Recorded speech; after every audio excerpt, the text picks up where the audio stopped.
es nuestro defensor. Ese es el tema que vamos a estudiar este día martes 4 de enero ya. Imagínense cómo ya comenzamos a avanzar en el tiempo, en el año nuevo, en el año 2022. Y recuerda que estamos estudiando el mensaje de Hebreos, es decir, el tema central de Hebreos que estamos viendo está centrado en el Señor Jesucristo y en varias facetas de su actividad en nuestro favor. Así que vamos a orar y vamos a aprender la lección de lo que significa que Jesús sea nuestro defensor.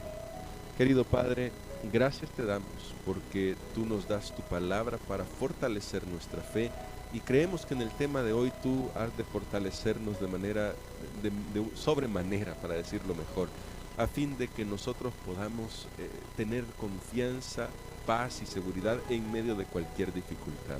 Oramos pidiendo tu gracia en el nombre de Jesús. Amén. Amén. Le damos la bienvenida a Pastor Dani Perla y le agradecemos porque está con nosotros para poder compartir esto. El día de ayer ya usted comenzaba a introducir el tema de hoy con la historia que vamos a tocar. Pero antes quisiera que volvamos a recordar esa historia que usted nos contaba sobre cuando los israelitas pidieron rey. Usted nos decía ayer, ¿por qué pidieron rey? Porque querían que él peleara por ellos. Ese era el deseo de los israelitas, que el rey que eligieran saliera en favor de ellos.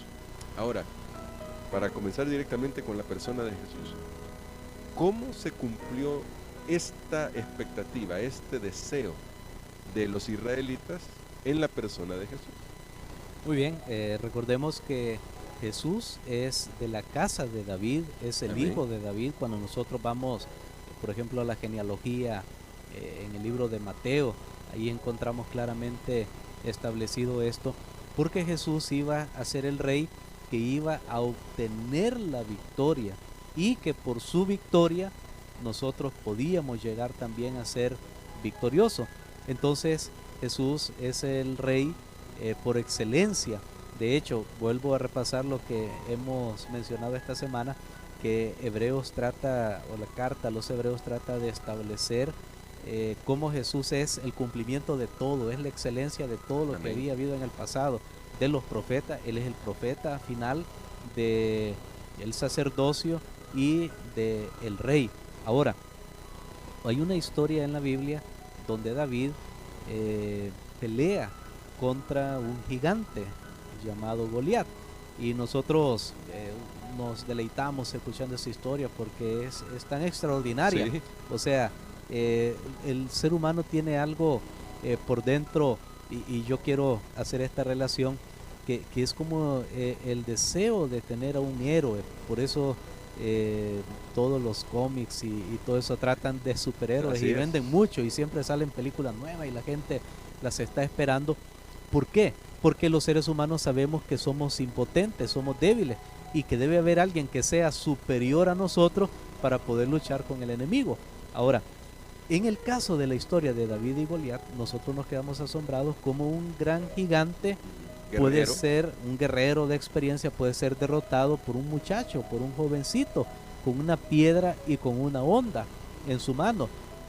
Todo eso, no hay duda que David mismo reconoció que era Dios que lo estaba fortaleciendo para esa batalla. Ahora, cuando David ganó esa batalla, ganó todo el ejército de Israel. ¿Qué hicieron los demás? No hicieron nada, porque en esa época también había un trato entre dos naciones que estaban en guerra, y era, ok, vamos a poner a pelear a nuestro paladín, o sea, a nuestro mejor hombre, nuestro mejor guerrero. El que gane de ellos, entonces todo el ejército ganó. El que pierda, todo el ejército perdió. Y eso era lo que estaba haciendo Goliat, diciendo, bueno, mándeme su mejor hombre y peleemos, y aquí se disputan. No tienen que pelear todos, sino que entre nosotros dos peleamos, y allí se da quién es el ganador. Pero lo que Goliat jamás imaginó es que alguien lo iba a derrotar, y quién lo iba a derrotar.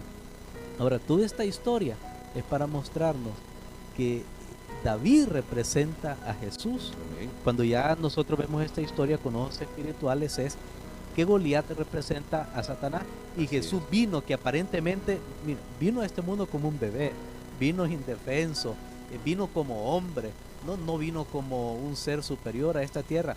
Y con todo eso, Jesús derrotó al enemigo. Amén.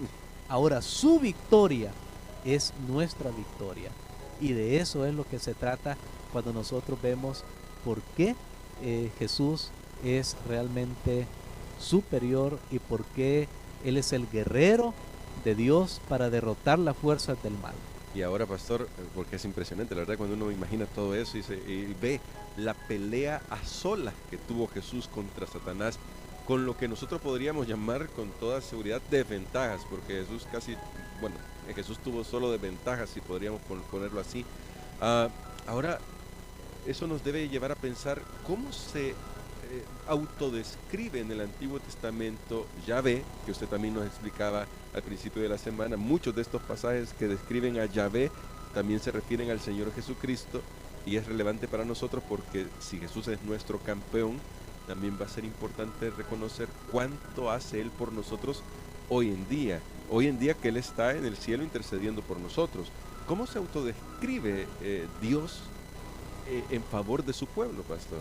Muy bien, llama la atención que desde el Antiguo Testamento Dios se describe como un hombre de guerra. Yo creo que tal vez podríamos ver aquí algún par de textos, el de Isaías capítulo 42, versículo 13, y luego Isaías 49, 25, porque aquí es el resultado. En Isaías 42, 13 leemos cómo Dios realmente aparece en relación a un guerrero. Y dice así: Jehová saldrá como un gigante y como el de un guerrero despertará su celo, gritará, dará su grito de guerra, prevalecerá sobre sus enemigos. Muy bien, y luego ya tenemos entonces la figura Es un guerrero que dice que es un guerrero, o sea, es el paladín, es el que va a ser escogido, el que va a pelear contra el enemigo. E Isaías 49, 25 nos dice cuál va a ser el resultado de esa guerra. Bueno, dice acá: pero así dice Jehová, quizás el cautivo sea rescatado del valiente y el botín sea arrebatado al tirano, pero yo defenderé tu pleito y salvaré a tus hijos. Muy bien. Aquí Dios dice, mira, yo voy a pelear por ti. Amén. Yo te voy a salvar. Dios se muestra como un guerrero. Es lo que pasó con David, que David peleó contra Goliat y le dio la victoria al pueblo de Israel. Y Dios dice, yo voy a pelear contra el enemigo, yo voy a rescatar, yo voy a reclamar lo que el enemigo se ha llevado. Porque es como cuando alguien se lleva algo y entonces viene una persona y dice, yo se lo voy a ir a traer, porque Claro. usted no puede, pero yo voy a ir. Ahora, esa es la autoridad de Dios, y por eso es que nosotros somos llamados también a entrar en esta batalla contra las fuerzas del mal, pero no en nuestras propias fuerzas, sino con lo que ya Dios ha provisto para nosotros. Bueno, porque yo iba a hacer la pregunta entonces, bueno, si Jesús es el guerrero y es el paladín, y Él ya ganó la victoria en ese combate singular contra Satanás, ¿qué tenemos que hacer nosotros? ¿Podemos simplemente cruzarnos de brazos y decir, bueno, ya ganó, no tenemos nada que hacer? Porque Pablo en alguna ocasión dijo que debemos tomar toda la armadura. ¿A qué se refiere Pablo si ya nuestro campeón ya venció? Así es, no tenemos lucha contra sangre y contra carne. El apóstol lo que dice es, ya Jesús obtuvo la victoria. Amén. Su victoria es tu victoria, pero todavía el enemigo, como perdió ya con el paladín, ahora lo que pasa es que el diablo es mentiroso y él no cumple su palabra. Sí, sí. En la cruz el diablo debería haberse retirado. El diablo debería haber dicho, reconocido y haber dicho, bueno, Jesús tiene razón, yo estoy equivocado, yo soy el malo. Pero no, el diablo no cumplió ese trato. Entonces ahora el diablo viene y se va a luchar contra los hijos de Dios, contra los amigos de Jesús. Entonces Jesús dice, ok, mira, yo ya lo derroté a él, pero ahora tú no vas a quedar solo para luchar contra el enemigo. No tienes que demostrarle. Tú no, es más, no puedes demostrarle nada. Tú simplemente muéstrale mi victoria y yo te voy a dar una armadura. ¿Y cuál es esa armadura? Bueno, la que usted mencionó, encontramos en Efesios 6, donde nos dice que nos pongamos así de referencia a una armadura de un soldado romano en aquel tiempo. que usaba un casco de hierro, usaba una coraza, usaba una espada, se ceñía su cintura, usaba sus sandalias para ir a la guerra, etcétera. Ahora, todo eso nosotros nos ponemos y vamos a enfrentar la guerra que el enemigo tiene contra nosotros, pero ya no en nuestras propias fuerzas. O sea, el enemigo todavía ya derrotado, pero como no cumplió su palabra, está intentando ahora destruir a los hijos de Dios, pero Dios les está dando todas las herramientas para que nosotros podamos ser los vencedores en esta lucha entre el bien y el mal. Amén. Bueno, qué bendición tenemos en el Señor de que nos da la herramienta, nos da la armadura y nos da el poder para vencer. Así que hoy hay que tomar una decisión, y la decisión debe ser ponernos la armadura del Señor. Él ya venció, Él es nuestro paladín, Él es nuestro defensor.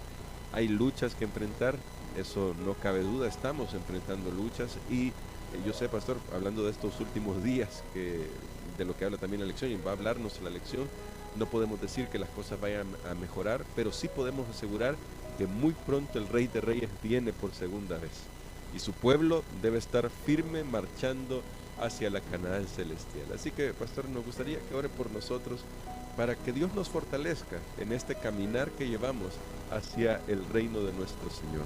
Amén. Padre, te damos gracias por tu victoria, por la victoria de Jesús sobre las fuerzas del mal. Tu palabra dice que las exhibió públicamente en la cruz, desnudó los propósitos malignos del enemigo y derrotó al diablo al resucitar de la muerte. Gracias, Padre, porque todo eso es en nuestro favor. Reconocemos que nosotros somos débiles y que no podemos pelear esta batalla exitosamente en nuestras propias fuerzas, pero pedimos, Señor, que nos ayudes para mantenernos unidos a Jesús, sometidos a tu voluntad, y de esa manera el enemigo pueda ser derrotado en nuestras vidas. Lo pedimos en el nombre de Jesús. Amén. Amén.